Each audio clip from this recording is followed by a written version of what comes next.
और जंगल में रहते रहते ही आपके मन में तमाम मन के विकार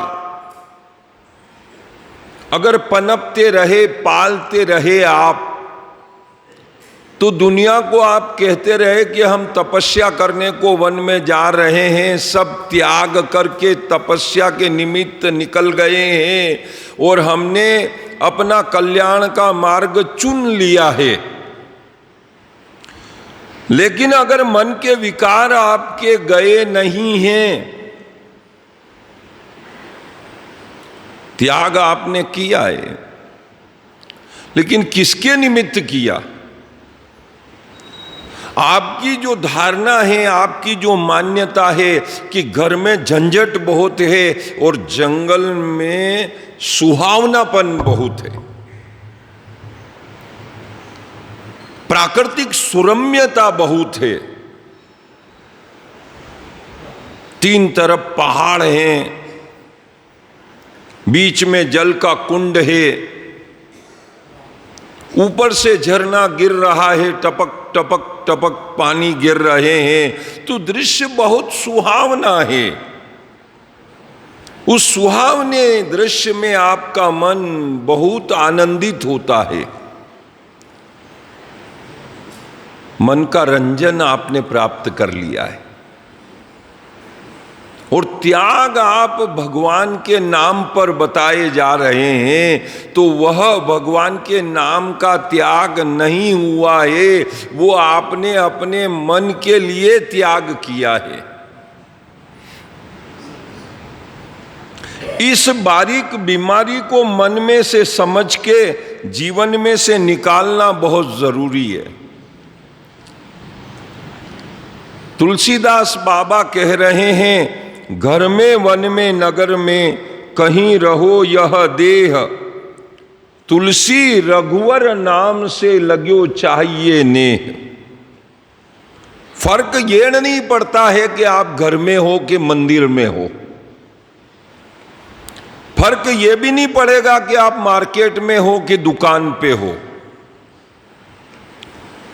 फर्क ये भी नहीं पड़ेगा कि आप अपनी नगर बस्ती में हो कि आप तीर्थ में हो। जांचने वाली बात यहां यह रहेगी कि आपके मन के विकार,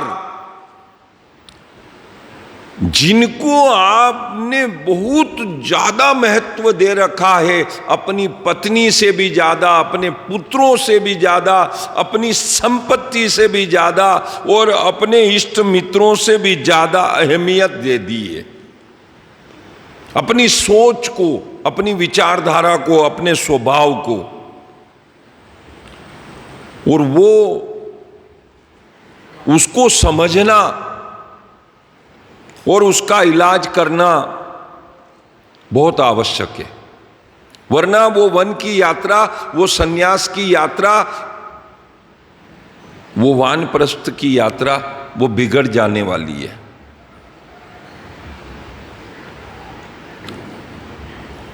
पति पत्नी एक घर में झगड़ रहे थे और झगड़ते हुए पति पत्नी की बकवास को एक महात्मा बस्ती में से निकलते हुए सुन रहे थे। गुस्से में झल्ला रही थी पत्नी और पति भी अपना रुतबा जाहिर कर रहा था। आक्रोश, विरोध, आक्षेप, प्रक्षेप वाले शब्द एक दूसरे के ऊपर बोल रहे थे। और फिर उनने कहा कि हम बहुत बर्दाश्त कर चुके हैं, अब इस गृहस्थ में नहीं रहेंगे और हम अयोध्या चले जाएंगे और वहां साधु संतों की शरण लेकर के हम सिया राम की शरण में हो जाएंगे और जटा बढ़ा करके हम महात्माओं के द्वारा दीक्षा ग्रहण कर लेंगे। पत्नी भी बड़े गुस्से में थी। उसने कहा, आप मेरे को यूं त्यों मत समझ लेना, मैं भी बहुत कट्टर विचारों की हूं। मैं भी यहां से ये सब गांव घर बार सब छोड़ के चली जाऊंगी वृंदावन। सीधी ट्रेन मिलती है मेरे को, पहुंच जाऊंगी वृंदावन, और वहां बहुत महिला आश्रम, सैकड़ों महिलाओं के आश्रम चल रहे हैं। कहीं सफेद साड़ियों वाली महिलाएं कीर्तन कर रही है और कहीं पीली साड़ी वाली महिलाएं कीर्तन कर रही है। खाना तो 2 रोटी है, करना क्या है? कोई आवश्यकता नहीं है अपने को भी घर में रहने की। तो कि ठीक है, हमको भी तुम्हारी जरूरत नहीं है। उन्होंने कहा तुम्हारी हमको भी परवाह नहीं है, बहुत सहन कर लिया। महात्मा ने कहा ठहरो ठहरो ठहरो, आप गए अयोध्या के नहीं गए मालूम नहीं है, आप बाई जी वृंदावन गई के नहीं गई हमको भी मालूम नहीं है, लेकिन हम कुछ 2 बात निवेदन करना चाहते हैं। ये आप पति पत्नी हैं, ये आपका घर है, ये आपका जीवन है, ये आपका संचालन है। अब यहाँ जो नाराजी है वो आपके स्वभाव की अखड़ता की वजह से है। अड़चन में जो आपकी आदतें हैं, स्वभाव है, सोच है, विचारधारा है, उसमें आपके अहम टकरा रहे हैं, आपका घमंड टकरा रहा है। जब भी पति पत्नी बोलते हैं तो काटते हुए और जल्लाते हुए बोलते हैं, एक दूसरे को चिचोड़ते हुए बोलते हैं। यही चर्चा यदि शांतिमय और नरमाई युक्त हो और अनजान व्यक्ति से जैसे अपन नॉर्मल स्वभाव से बात करते हैं, बिना अहंकार के बात करते हैं, सहजता से बात करते हैं, इस ढंग से भी तो आप दोनों आपस में वार्तालाप कर सकते हैं ना। ये दिमाग की जो भ्रांति है कि मैं पत्नी हूं और मैं पति हूं, ये जो अहंकार की जो जहर घोल रखा है आपने विचारधारा में, और ये जहर की फुफकार आपके शब्दों में निकलती है, इससे स्पार्किंग होती है। मैं हूं और मैंने ऐसा ऐसा त्याग किया है, मैंने ऐसा परिश्रम किया है, मैंने ऐसा दुख उठाया है और मैंने अपने मन को ऐसा मार के जीवन गुजारा है। ये तपस्या का अभिमान है आपको, परिश्रम की तपस्या का। घर गृहस्थी के संचालन के भार बोझ का वजन आपके विचारों में घुस गया। तो ये भार बोझ का वजन जो है ना, इसको अगर अपन छांट दें, निकाल दें, और निकाल करके यह कि जीवन की एक प्रणाली है, एक व्यवस्था है, इसमें हर किसी को जीना पड़ता है। खच्चर हैं, गधे हैं, यूपी में उनके ऊपर वजन लादे जाते हैं, गाड़ियां खिंचवाई जाती है और हंटर बरसाए जाते हैं, और बखूबी उनको गाड़ी चलानी पड़ती है। बड़े बड़े भैंसे हैं, पाड़े हैं, उनसे वो गाड़ी खींची जाती है। घोड़े गधे खच्चर को गाड़ियों में जोता जाता है और उन्हें खिंचवाया जाता है गाड़ियों को चाबुक मार मार के। बेल हैं, बेलों को लाठियों से पीट पीट करके और बैलगाड़ी खिंचवाई जाती है। सिर्फ जन्म जन्मांतर के कर्मों के कारण हमको जवाबदारी की, ये जिम्मेदारी की गाड़ी घर गृहस्थी की खींचने के लिए नियुक्ति दी गई है। ये नियति ने दी है, प्रकृति ने दी है, और जन्म जन्मांतर के कर्मों की परिणति के रूप में दी है।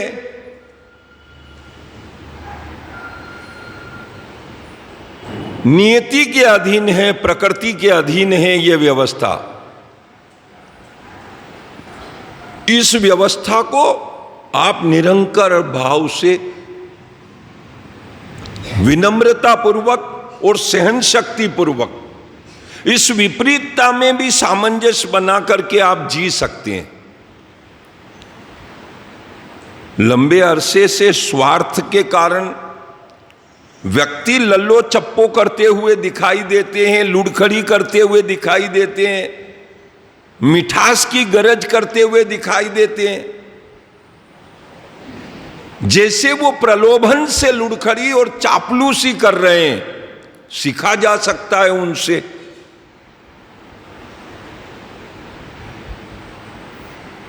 कई प्रकार के सुंदर जीवन का सफर मान करके दो सहयात्री संयोग से एक साथ जुड़ गए हैं, अनंत काल की जीवन यात्रा में आ गए हैं। ये घर एक सराय है, मान लिया जाए कि ये घर एक सराय है और दो जनों ने कंप्रोमाइज किया कि यार अलग अलग रूम का भाड़ा लगेगा, एक ही रूम में ठहर जाते हैं, अलग अलग खाना बनाएंगे, एक साथ बना लेते हैं, कम खर्च में बन जाएंगे, अलग अलग नौकर चाकर रखेंगे, अपनी व्यवस्था चलाएंगे। एक हिज होलीनेस है और एक महारानी क्वीन बनी हुई है, तो उनको भी सेवक की जरूरत पड़ेगी, कार्यकर्ता की जरूरत पड़ेगी, महाराजा को भी जरूरत पड़ेगी। थोड़ा युक्ति प्रयुक्ति से अपना संकट टाल लिया जाए, वक्त गुजार लिया जाए, क्या फर्क पड़ता है। बोली थोड़ी ऊंची रखी जाए और कंप्रोमाइज बना करके रखा जाए। और ये टुच्ची वाणी, ये ओछी वाणी, ये निकृष्ट वाणी, ये उच्चारण न की जाए। ऊंची वाणी का बादब बा मुलाइजा, सम्मान पूर्वक वाणी बोली जाए, जो कि शास्त्र कह रहे हैं। लक्ष्मी जी, भाग्यवान जी, देवी जी जैसे शब्द बोले जाएं, क्या फर्क पड़ता है। श्रीमान जी, स्वामी जी बोले जाएं, क्या फर्क पड़ता है। अरे प्रभु जी कह दो, क्या फर्क पड़ता है। कौन सा भगवान अपने ऊपर क्लेम करने आ रहा है। महात्मा ने कहा, हमने बचपन में देखा कि एक सियार सियारनी कहीं मुसीबत में फंस गए थे। सियारनी का डिलीवरी पीरियड आ रहा था और घर तैयार नहीं हुआ था। संयोग से उनको पहाड़ के पास एक गुफा खाली नजर आ गई। खाली नजर आई तो उनने महारानी जी से कहा कि यहीं बच्चे दे दिए जाएं, डिलीवरी यहीं हो जाए। उनने कहा न जाने कौन भेड़िया होगा, न जाने कौन बाघ होगा, न जाने कौन जंगली वो जो हिंसक वर्ग हैं उनमें से कोई बलधारी प्राणी होगा, तो फिर क्या करेंगे, फिर अपन भी मरेंगे न अपने बच्चे भी मरेंगे। उन्होंने कहा सब स्थिति में संभाल लूंगा, क्योंकि भगवान ने कहा है इस जीवन में ही सब संकट है और इस जीवन में ही सब मुक्ति है। ठीक है, आप जाने। तो सियारनी ने बच्चे दे दिए उस गुफा में और मालूम पड़ा कि वहां कोई शेर आ रहा है। वो गुफा शेर की थी संयोग से। अब सियारनी ने उसमें बच्चे दे दिए तो उन्होंने कहा बोली में, भाषा में सम्मान के लफ्ज निकलना चाहिए, ये बात ध्यान देना। उन्होंने कहा ठीक है, बस बाकी मामला मैं संभाल लूंगा। तो बच्चे हो गए, खुशहाल दंपत्ति जी रहा है और शेर आ रहा है सामने से। तो ऊंची पहाड़ी पर चढ़ करके और वो सियार गर्जना कर रहा है, महारानी जी ये बच्चे क्यों रो रहे हैं। बड़े आवाज गूंज रही पहाड़ों में टकरा करके, ये तो बोलने वाला सियार ही है। लेकिन वो इस स्टाइल में बोल रहा है, दोनों पंजे गाल के पास लगा करके, कि वो आवाज पहाड़ों से टकरा के आ रही है तो बड़ी गुंजन ले रही है आवाज। महारानी जी, ये बच्चे क्यों रो रहे हैं? तो वो महारानी जी बोल रही, महाराजा दलभंजन जी, ये बच्चे शेर का मांस मांग रहे हैं। शेर ने कहा, लो, हमसे भी बड़ा कोई सवा शेर आ गया है जो हमारा मांस की तलाश कर रहा है। कितने खतरे की बात है, कितने संकट की बात है ये, कि हमारे से भी भारी कोई प्राणी है जो ये कह रहा है कि हमारे मांस की आवश्यकता, मतलब हमारा मरना तय, नहीं जाना इस रास्ते पर। न जाने कितना बलधारी होगा वो, जब आवाज इतनी बुलंद है तो फिर वो शरीर में कितना ताकतवर होगा। तो बेचारा शेर पलट गया। इतने में क्या हुआ कि रास्ते में एक बंदर मामा मिल गए। अब वो बंदर मामा ने देखा कि शेर जा रहा है यार, डर के मारे क्या हो गया इसको। बोले, सरकार आदाब अर्जे, कहां जा रहे हो? उन्होंने कहा, यार हमारा जो वासिंदा घर था ना, उस मुकाम पर किसी ने कब्जा कर लिया है और कोई बड़ा भारी महाराजा और महारानी जी ने पड़ाव डाल दिया है। और वो महाराजा महारानी क्या पता क्या घटना बिता दे, इसलिए जान बची तो लाखों पाई, खैरियत मनाओ भैया। और बहुत जंगल पड़ा है, बहुत पहाड़ पड़े, कहीं मुकाम बनाए लेंगे। अरे उनने कहा, सरकार ऐसे हिम्मत हारने से काम नहीं चलेगा, आप परिस्थिति को तो देखें। वो जानवर है कौन आखिर ऐसा, क्योंकि आज तक ईश्वर ने आपसे बड़ा ताकतवर प्राणी कोई बनाया ही नहीं। और होगा कोई एरा गेरा नथु गेरा, काहे डर के भाग रहे हैं आवाज से ही? चलिए मैं चलता हूं आपके साथ में। फिर मन तैयार हो गया शेर का, वो पलट करके फिर जाने लगा। अब वो फिर कह रहा है, कौन? वो जो शियार है, महारानी जी बच्चों को चुप कर दीजिए। एक बार आया हुआ शेर हाथ से निकल गया, दोबारा फिर मैंने बंदर को भेजा दोबारा मैंने फिर बंदर को भेजा और वो बंदर मामा उसको जैसे तैसे बेला फुसला करके पटा पुटू के और राजी करके और ला रहा है मनवार करके।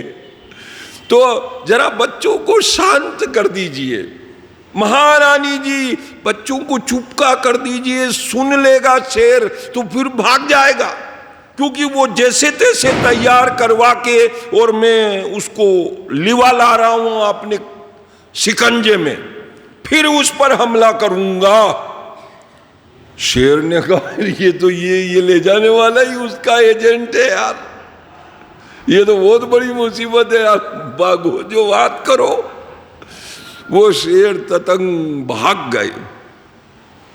आप देखें कि आराम से सियार और सियारनी ने वहां अपना घर का वासिंदा जो बच्चे थे उनको पाल पोस के बड़े किए, जहां तक उनकी रक्षा करते रहे, और फिर धीरज से वो गुफा छोड़ के उनने अपना मुकाम बदल लिया। तो ये संसार सागर है, यहाँ कर्मों के बंधन से जीव संकट में आया हुआ है। तो जैसे तैसे चतुराई से, होशियारी से, व्यवहार से अपना काम बनाए लो, और काम बना करके जैसे सुधरे वैसे कीजिए। श्री महाराज महाप्रभु रामचरण जी कहते हैं, जू सुधरे जू कीजिए, गफलत में रहियो ना आए। जैसे सुधार हो जाए वैसे अपनी अनुकूलता को प्राप्त करो और गफलत में ना रहो। बड़ी बड़ी युक्ति प्रयुक्तियों से जीवन लोगों ने गुजारा,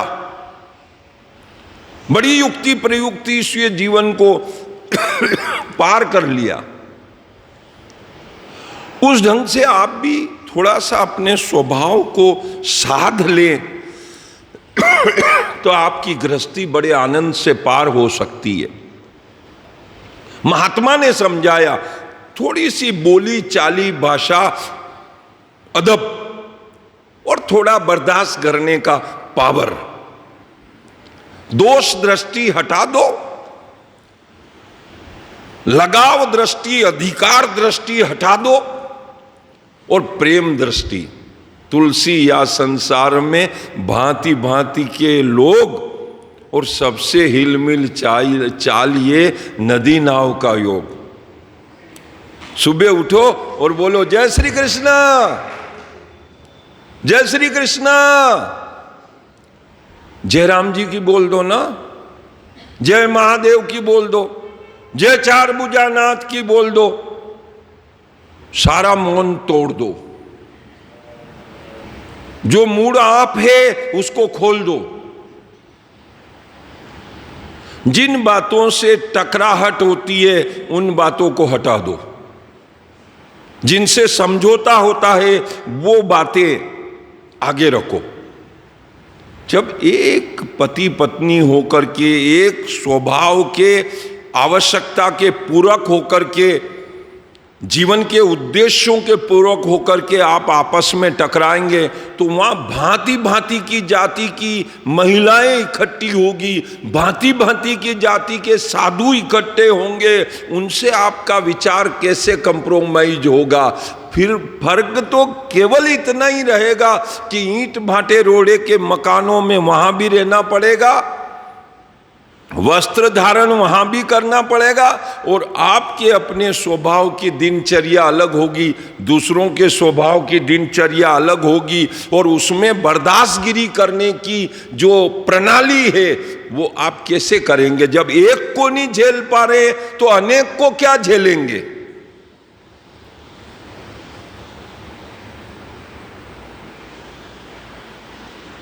इस मन को, इस स्वभाव को ऐसा बनाओ जैसा मीरा ने बनाया था। राणा जी ने कितना भी सताया पर मीरा ने ऊप भी नहीं किया। रावण ने कितना ही अपमान किया पर विभीषण ने ऊप तक नहीं किया, ऊप भी नहीं किया। मां कैकेयी ने कितने भी कलंक लगाने की कोशिश की लेकिन भरत जी ने उस भोग विलासिता को स्वीकार नहीं किया। मन को समझा लो, मिला तो ठीक, ना मिला तो ठीक, खारा मिला तो धो डालो और अलूना मिला तो ऊपर से नमक डाल लो, ज्यादा मिर्ची हो गई तो धो डालो, कम मिर्ची है थोड़ी सेक सुखा के अपने हाथ से डाल लो, कच्ची रह गई रोटी तो थोड़ी उसकी डबल सिकाई कर लो, ज्यादा जल गई तो ऊपर ऊपर से उसकी पपड़ी हटा दो। सामने वाले ने बिस्तर नहीं किया तो आप बिस्तर कर लो, सामने वाले ने झाड़ू नहीं निकाला तो आप झाड़ू निकाल लो, सामने वाले ने बर्तन नहीं मांजा तो आप बर्तन मांज लो। सामने वाले ने जो व्यवस्था नहीं की वो व्यवस्था आप कर लो। कौन सा मान घट गया? कौन सी तौहीन हो गई? क्या जरूरत है हुज्जत करने की? क्या जरूरत है बहस करने की? सामने वाले को अपने आप ही लगेगा अरे आपने बोला नहीं हमको। जो देख के नहीं समझ पाए उन्हें बोलना क्या है? जो देख के ना समझ पाए उन्हें बोलना क्या है? और देख लिया तो आप भी कुछ कर रहे हैं, फुर्सत तो है नहीं तो हम भी कुछ कर दें, जरा हेल्प तो घिस क्या जाएगा हमारा। एकदम हिटलर बन करके और एकदम तानाशाह बन करके ही कंप्रोमाइजेबल लाइफ नहीं जी जा सकती।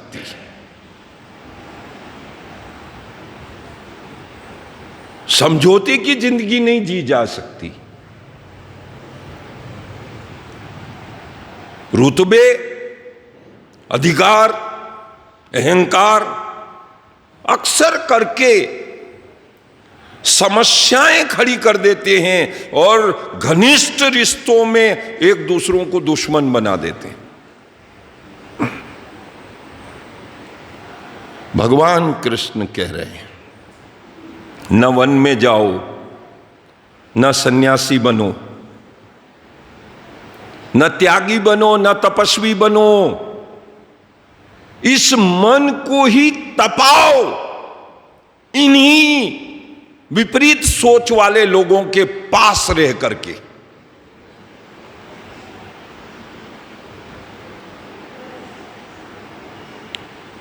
चार नीति राजाओं की है, प्रेम से अनुनय विनय करो, मान जाए, न माने, कुछ नफा नुकसान भुगत के समझाओ, खर्चा करके, ना माने, दूसरे के द्वारा समझाओ, फिर भी ना माने,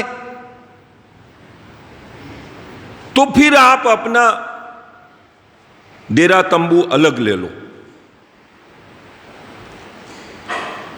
शक्तिनगर कोटा में रामकिशोर जी महाराज ठहरते थे एक घर में, रामदयाल जी महाराज से पहले वाले। क्या देखा हमने, श्रीमती जी ने उनकी लाड़ियां बेटे नीचे और श्रीमान जी बासाब ऊपर, नीचे से कोई कनेक्शन नहीं है, कोई संबंधी नहीं है। अपना रसोड़ा वगैरह सब ऊपर ही कमरे में रूम है, न अपने नहाने धोने का भी सब ऊपर है, न जैसे कोई किराएदार रह रहे हों ऐसे रह रहे।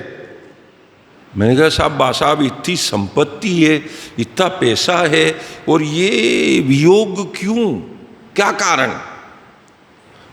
स्वामी जी स्वभाव बड़ी बेढब चीज है, स्वभाव मेल नहीं खाता।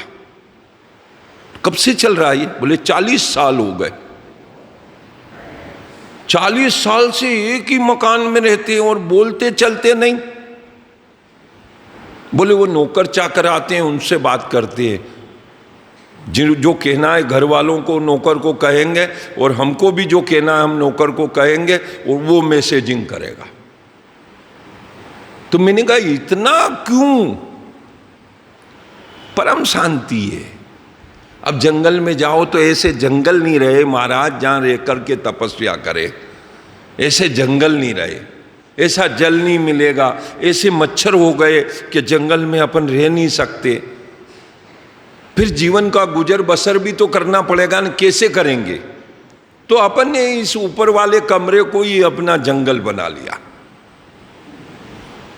और अपन ने ऐसा वातावरण बना लिया ताकि कोई अपनों से बोले नहीं, ना अपन किसी से बोले नहीं, ना हम किसी के, नो कोई हमारा।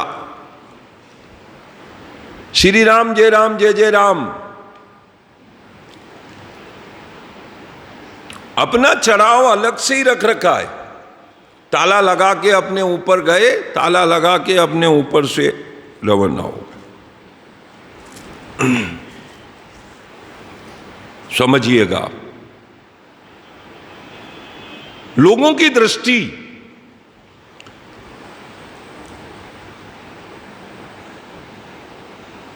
गृहस्थ आश्रम में आप रहिए, लेकिन मन के विकारों को धो डालने के लिए रह रहे हैं, मन के स्वभाव को मांझने के लिए रह रहे हैं।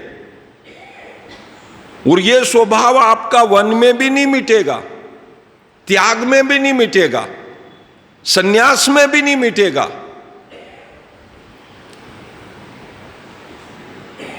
एक कोई आदमी था, वो महात्मा के दर्शन करने गया संयोग से उज्जैन आश्रम में, और महात्मा जो है उसके परिचित थे, बचपन के दोस्त थे। तो उसने कहा अरे आप तो फलाना फलाना आदमी थे जो आप महात्मा हो गए। बोले हाँ हाँ बराबर बराबर, हम वही थे, वहीं के थे और वहीं से आए हैं। और यहाँ वो धूना उनके आगे तप रहा था, तो वो धूने में चिमटा घुमा रहे थे। उन्होंने कहा ये आप चिमटा घुमा रहे हो, इसमें आग बुझ गई ऐसा लगता है, लेकिन महाराज आपके चेहरे को देख करके लगता है कि आग अभी भी बड़े बड़े शोलों के रूप में मौजूद है यहाँ। उन्होंने कहा नहीं नहीं, एक भी अंगारा नहीं है, देख लो। उन्होंने कहा नहीं, ये दिखाई तो नहीं दे रही है, ये दिखाई नहीं दे रही है, पर अगर इसमें कुछ घास फूस डाला जाएगा तो फिर धुआं उठेगा, और धुआं उठ करके वो अग्नि की ज्वाला भी बन जाएगा। नहीं नहीं, कुछ भी नहीं है इसमें, बिल्कुल साफ ठंडा है, ये राख हो चुकी है। उन्होंने कहा नहीं, कुछ डालो। उन्होंने उसमें घास फूस ला करके डाला और उस राख को कुरेदा, धीरे धीरे धीरे धीरे उसमें से धुआं उठने लगा। उन्होंने कहा देखो बाबूजी, आप गुस्से में घर गृहस्थी छोड़ी आए और महात्मा जी हो गए, जटा बढ़ा ली, दाढ़ी बढ़ा ली, सन्यासी का वस्त्र आपने धारण कर लिया, लेकिन ये जो अंदर की क्रोध अग्नि है आपकी, गुस्सा करने की, ये वो की वो ही बनी हुई है, ये अभी अंदर दबी हुई है, अधिकार नहीं है। पर जिस दिन अधिकार आएंगे आप एकदम चिमटे को ही तलवार बना देंगे, क्योंकि वो मौका आना चाहिए ना।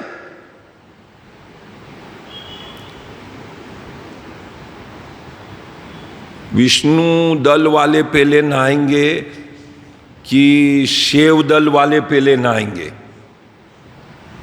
खून खराबे हो जाते हैं साधु बाबा लोगों के द्वारा, तलवारें त्रिशूल एक दूसरों में घुसेड़ दिए जाते हैं। पहले मैं नहाऊंगा कि पहले मैं नहाऊंगा।